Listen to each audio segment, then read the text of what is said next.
ہم ان کو بتانا چاہتے ہیں کہ آپ کو سنتاس معاہدہ ماننا پڑے گا. سنتاس معاہدہ کے تحت 6 میں سے جو 3 دریا ہے وہ پاکستان کے حوالے اور باقی 3 بھارت کے حوالے. تو بھارت کے پاس 2 آپشنز ہیں, یا مانے عالمی قانون مانے, اپنا سنتاس معاہدہ مانے اور عمل درآمد کرے. نہیں مانتے تو پاکستان ایک اور جنگ کرے گی اور 6 کے 6 دریا آپ کے ہوں. یہ ممکن ہے کرنا؟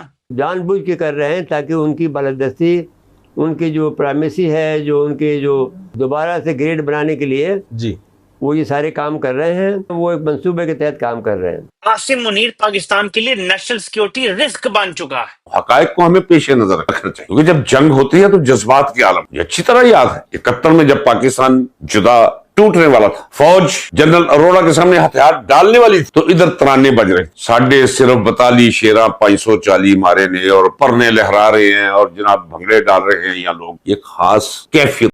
نمسکار دوستوں, آپ سبھی کا سواگت ہے صرف بھارت. تو دوستوں, جب سے بھارت پاکستان کے بیچ میں پہلگام اٹیک کے اوپر آپریشن سندور کیا گیا ہے, تبھی سے بھارت نے سندھو جل سمجھوتے کو رد کرتے ہوئے پاکستان میں جانے والی ندیوں کا پانی ایک دم سے روک دیا ہے. پاکستان میں اس سے کافی ہڑکم مچا ہوا ہے اور پانی کی کمی بھی آ گئی ہے. آپ کو بتا دیں, وہاں کے سندھ کے جو پولیٹیشین ہیں بلاول بھٹو, انہوں نے بھارت کو دھمکی دینا شروع کر دی ہے. بلاول بھٹو یہ دھمکی دیتے ہوئے دکھائی دیتے ہیں کہ بھارت کو سندھو جل سمجھوتا, یعنی جو بھارت سے پاکستان میں ندیاں جا رہی ہیں ان کا پانی پھر سے چالو کرنا ہوگا, نہیں تو پاکستان بھارت کے ساتھ ایک اور یدھ کرے گا. اب یہ سمجھ نہیں آتا کہ پاکستانیوں کو کہ بھارت سے یدھ کر کر انہیں ملے گا کیا, کیونکہ یہ آتنکواد کو بند کریں گے نہیں, اور بھارت آتنکواد بند کیے بنا پانی ان کو دے گا نہیں. اسی کے اوپر پاکستانی میڈیا بلاول بھٹو کے بیان کو ڈسکس کرتے ہوئے کہہ رہے ہیں کہ یہ کیسے سمبھو ہے کہ بھارت سے یہ جنگ کر لیں, کیونکہ بھارت آج ایک سپر پاور کی طرح دیکھا جا رہا ہے, وشو کی 4تھی بڑی اکانومی بن چکا ہے اور آرتھک معاملے میں بھی کافی مضبوط ہے. آئیے دیکھتے ہیں اس کے اوپر پاکستانی میڈیا کس پرکار کا ریئیکشن دے رہا ہے. دیکھیں, یہ جو سندھ تاس والی بات کی انہوں نے, تو یہ اس پہ عمل کر رہے ہیں. اگر سندھ تاس کو ختم کرتے ہیں تو تمہارے پاس چھوٹا پانی بڑا پانی ہے نہیں ہے, تو گراؤ نا اس کو اپنے اس میں,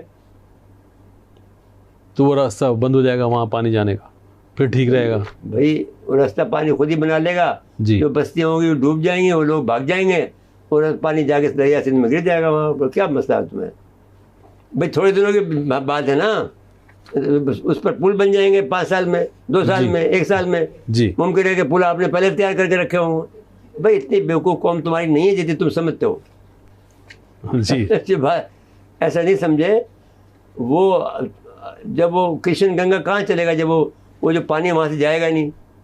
اب اگر آپ ان کو یہ سمجھ نہیں آ رہی ہے کہ ہم کیا کریں گے تمہارے ساتھ میں, جہاں سے پانی جا رہا ہے اسی کو ہم اس کا راستہ موڑ دیں گے. نہیں سمجھ آئی ابھی تک. جی, میں سمجھ گیا.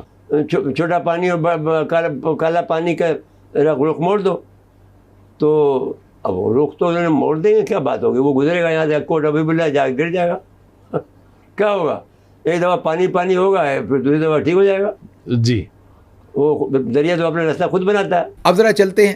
ایران اسرائیل کا جو اس وقت جنگ چل رہی ہے, کانفلکٹ ہے, جھڑپ ہے, جھڑپ تو نہیں کہہ سکتے, باقاعدہ اب تو ایک قسم کی میزائلوں کی جنگ ہی ہے. زمینی جنگ تو نہیں ہے, لیکن میزائلوں کی اور ایئر کرافٹس کی اور وہ ساری جنگ تو چل رہی ہے. امریکہ جب آپ کو لنچ پہ بلاتا ہے تو ڈیمانڈز رکھتا ہے سامنے, ریکویسٹ نہیں, ڈیمانڈز ہوتی ہیں. ایک پوری ڈیمانڈز کی لسٹ ہوتی ہے سامنے کہ یہ تم نے کرنا ہے.